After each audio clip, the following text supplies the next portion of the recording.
Hey guys, I am Bouncy, the personification frog, and I am here to talk to you about this fun literary element personification and read you this lovely story. The sun played hide and seek. Now, personification is when an author tries to describe something like an animal or an object, but it can do human-like things. So, if you were writing and you said, the bullfrog sang a beautiful song, that's personification because frogs don't sing, right? Or if I said the desk stood on 4 legs, it doesn't have real legs. So that is personification. So let's read a little and find out about it. The sun played hide and seek, a personification story written by Brian P. Cleary, illustrated by Carol Criminus. Here we go. There's something I've been dreading since the second week of school when Mrs. Truman gave us each a task, assigning us a topic that we'd research on our own and then take turns presenting to the class. She doesn't sound like she likes it. That stuff could be a garbage truck, December, or the wind, a noun that has to have no heartbeat, eyes, or mouth. It compares what something does to things that people do, like angry storms are marching through the South.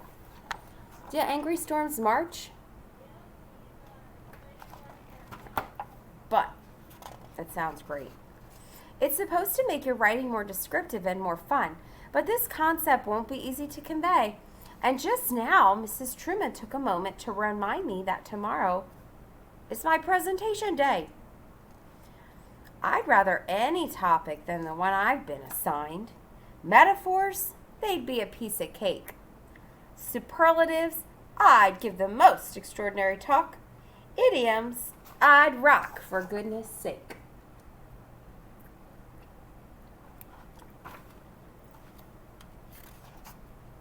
How can I explain this so my classmates understand? I need some time to stop and think. I sighed. After school, I climbed a hill and spied a wooden bridge, which led me to a park called Riverside.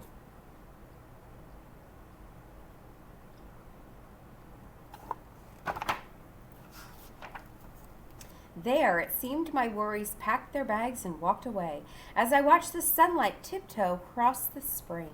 The daffodils, they waltzed in place and kept a steady time, then leaned in close to hear the rapids sing.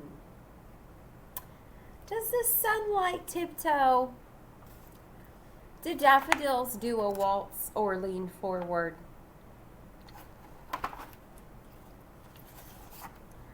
A twisted oak tree beckoned me and offered up a sigh. When first I heaved myself up on its limb, a calming breeze was whispering a whooshy little tune, as if it were a lullaby or a hymn.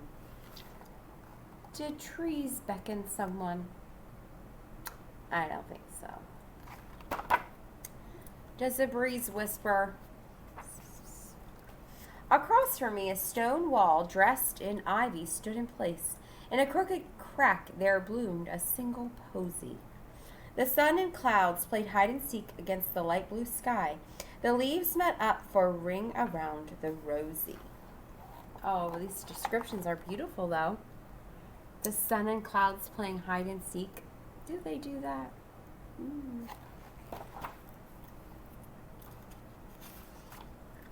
The park had been so welcoming, I nearly had forgotten about the talk I'm giving to my class. Across the way, a riding mower coughed, then started up and hummed across a distant bank of greens.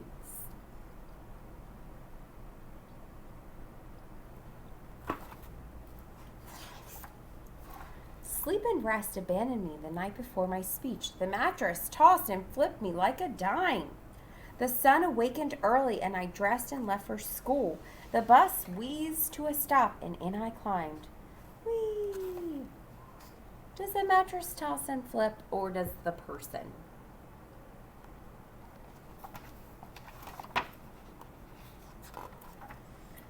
It's presentation time at school. I'm dry-mouthed and I'm shaky.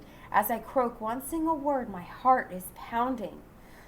Personification is the only thing I say before I hear the fire bell is sounding.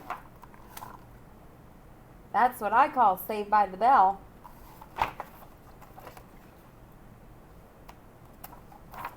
Could I be simply dreaming this? It seems to be for real. As my classmates rise and form a single line, I join them as we exit to the blacktop parking lot and our spot out by the buses only sign.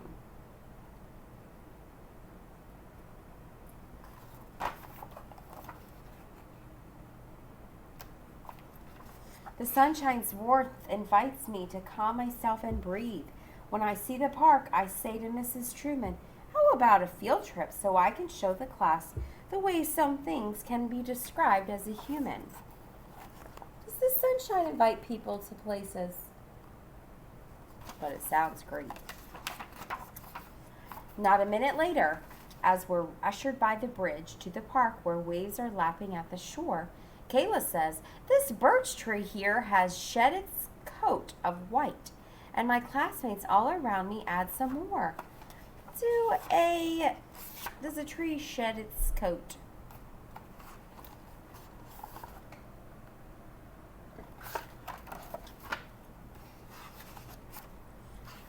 That bench is calling out my name. The water fountain hiccuped. A beard of moss is growing on this tree. A smile creeps across my face as Mrs. Truman beams. The park has saved the day and rescued me.